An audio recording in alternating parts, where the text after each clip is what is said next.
रुक रुक रुक।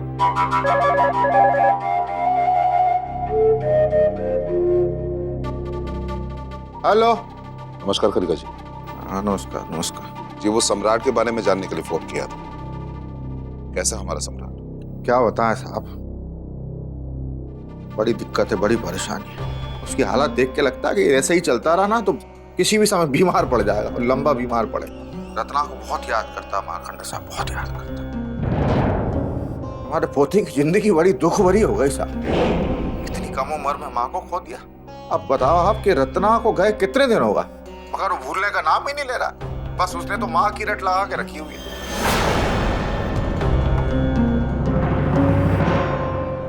समझी जी, माफ कीजिएगा तो बुरा मत मानिएगा। सम्राट का जो दुख है ना माँ को खो देने का, वो उसकी स्थिति, उसके हालात आप नहीं समझ सकते, क्योंकि ये बात तो वही समझ सकता है जिसने अपनी माँ को खोया हो। आपका क्या है, इस उम्र में भी जो है आपके सर पे अपनी माँ का हाथ सलामत है। लेकिन साहब हमसे पूछो आप, बचपन में माँ को खो देने का दर्द क्या होगा? क्या हम सम्राट से बात कर सकते खलीका जी? आप शर्मिंदा करते हैं मार्कंडे साहब, मुंह से झूठ ना निकले। आप तो आदेश दीजिए ना, आपका भी तो नाती है वो, करा सकते, मतलब मुझसे इजाजत लेने की क्या जरूरत है? बिल्कुल कीजिए। बाबूजी आप फोन का लाउडस्पीकर ऑन कर दीजिए ना, हम भी सम्राट की आवाज सुन लेंगे।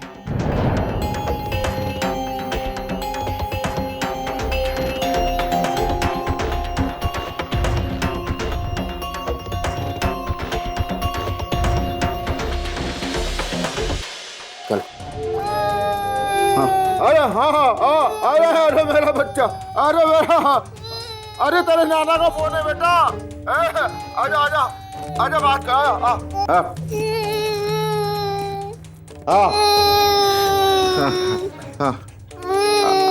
हाँ मार्कंडे साहब, मार्कंडे साहब लो बात करो बेटा, अपने नाना से बात करो। करो। हाँ हाँ हाँ, अब बात करो। सम्राट, हम आपकी बुआ बोल रहे हैं। देखो ना, आपके नाना नानी आपसे बात करना चाहते हैं, बात करो। हेलो सम्राट बेटा, हम नानी बोल रहे हैं। रो मत बेटा, हम हैं नहीं यहाँ पे। हाँ, क्या हो गया बच्चे को? सम्राट बेटा, नाना जी बोल रहे हैं। क्या वो तुम रो क्यों रहे हो? अगर तुम्हें किसी भी चीज की जरूरत हो तो बताओ नाना जी। Hello hello. अरे वो नहीं कर पाएगा साहब, ये नहीं कर पाएगा। हेलो। सुन लिया साहब मार्कंडे साहब, देख हैं भाई यही चल रहा है।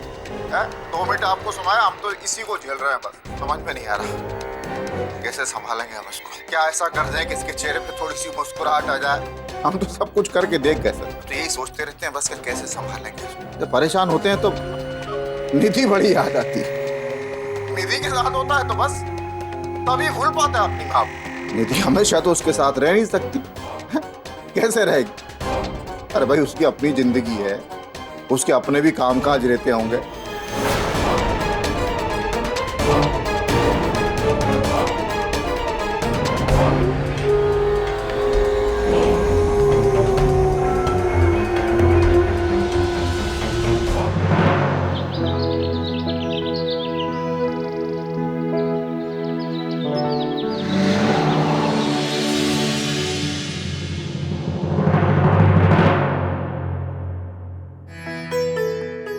तुम चलो, हम आते हैं। अच्छा ठीक है, मैं जा रही हूँ, तुम रुको।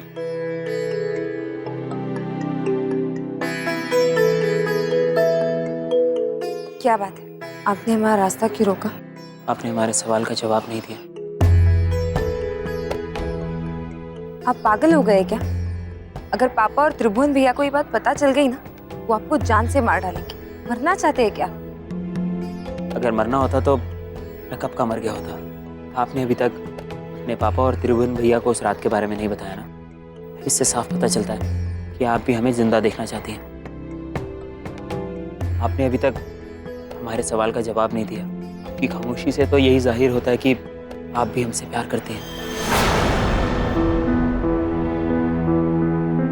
आप ऐसी बातें क्यों कर रहे कि हमारी समझ में नहीं आ रही। क्या आप नहीं जानते, हमारे परिवारों में प्यार व्यार करने की इजाजत नहीं है। हम ऐसा करना तो क्या, ऐसा सोचना भी हमारे परिवार की नजर में गलत है। हम उनकी मर्जी के खिलाफ एक कदम भी नहीं उठा सकते।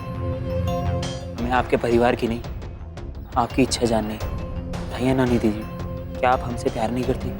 कम से कम ये तो बता दीजिए कि आप मेरे बारे में क्या सोचती हैं। फिर उसके बाद भविष्य में हमारे साथ जो मर्जी हो हम सह लेंगे। हम कल का सोच के अपने आज को क्यों खराब करें? अरे ये तो वही लड़का है ना? अरे हाँ, ये तो वही है। चल चल के ना इसको परेशान करते हैं। चल हाँ, चल चल चल चल चल चलते हैं। देखिए, इस तरह खामोश मत रहिए, कुछ तो बोलिए। अरे निधि, ये महाशय कौन है? कहीं तंग तो नहीं कर रहे ना? अरे नहीं नहीं, ये क्या तंग करेंगे भला? शक्ल देख के लग नहीं रहा निधि के आशिक है, आशिक। क्यों निधि, क्या यही है तुम्हारे सपनों के राजकुमार?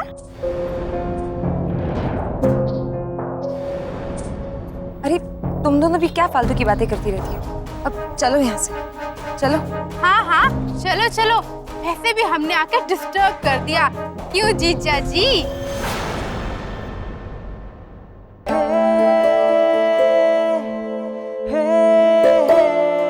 क्या बोल रही हो तुम? वैसे भी देर हो रही है, चलो यहाँ से।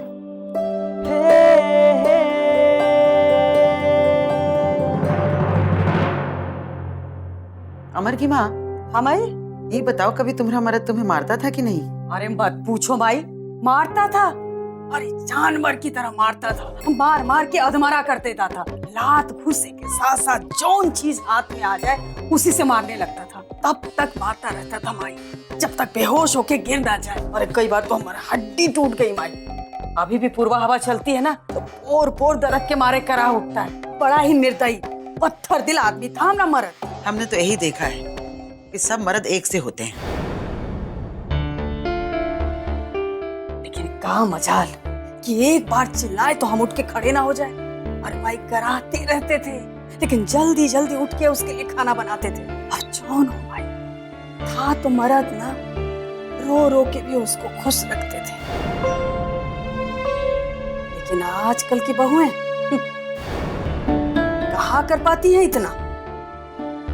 तो क्या करें, हम भी अपने पतियों से मार खाएं? अरे ऐसे आदमियों को पति नहीं राक्षस कहना चाहिए, जो अपनी बीवियों के साथ जानवरों जैसा बर्ताव करते हैं। वैसे ये मर्द अपने आप को समझते क्या है? बीवियां उनकी गुलाम हैं, वो जैसा चाहेंगे वैसा हमारे साथ करेंगे। असल में काजल, इन मर्दों को अपनी ताकत का बड़ा घमंड होता है। ये अपनी ताकत दुनिया पर तो नहीं आजमा पाते, इसलिए अपनी बीवियों पर हाथ उठाकर खुद को मर्द साबित करते रहते हैं। ये मामले में तुम लोग बहुत भाग्यशाली हो जौन तुम्हें इतने समझदार पति मिले हैं, जौन हमेशा तुमसे प्यार से पेश आते हैं। बात चाहे कितनी भी बिगड़े, कभी हाथ नहीं उठाते। उठा के तो देखे माई, अगर इन्होंने हमारे ऊपर कभी हाथ उठाए ना तो हम। हमारे हिसाब से पति पत्नी दोनों को एक दूसरे का सम्मान करना चाहिए। जरूरी नहीं है कि हर मामले में पति से ही कदम उठाए। और वैसे भी आजकल तो लड़कियां हर मामलों में लड़कों से आगे निकल चुकी हैं। आदर्श पति पत्नी तो वो होते हैं जो एक दूसरे को बराबरी का दर्जा देते हैं, एक दूसरे का हर कदम पे साथ देते हैं। तुम ये अपने आदर्श विचार अपने पास ही रखो। यहाँ ज्यादा ज्ञान बांटने की कोनो जरूरत नहीं है। सालों से चली आ रही परंपराओं को वैसे ही चलने दो जैसे चल रही हैं। पत्नी को हमेशा पति के पीछे चलना चाहिए, उसके साये की तरह। यही शोभा देता है। कहा है कि पति पति होता है और पत्नी पत्नी।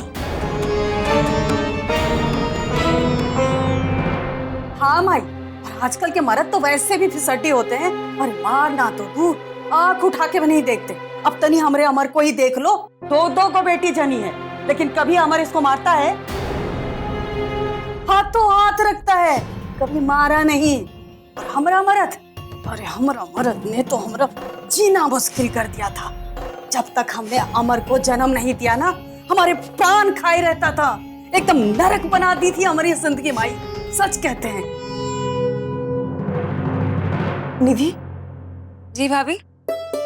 कुछ खा लो, कॉलेज से आई हो, भूख लगी होगी। नहीं भाभी, हमें नहीं खाना। अरे ऐसे कैसे? तुम अपने कमरे में जाओ, हम तुम्हारे लिए कुछ खाने को लेकर आते हैं। ठीक है।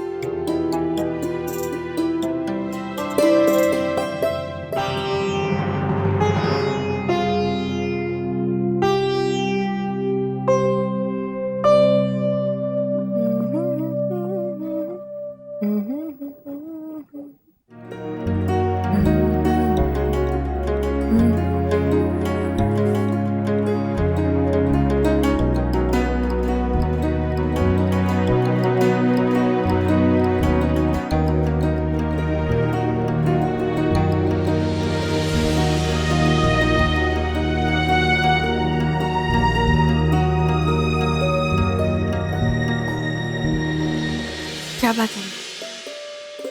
बहुत खुश दिखाई दे रही हो। कुछ नहीं, क्या बात है? बस ऐसे ही।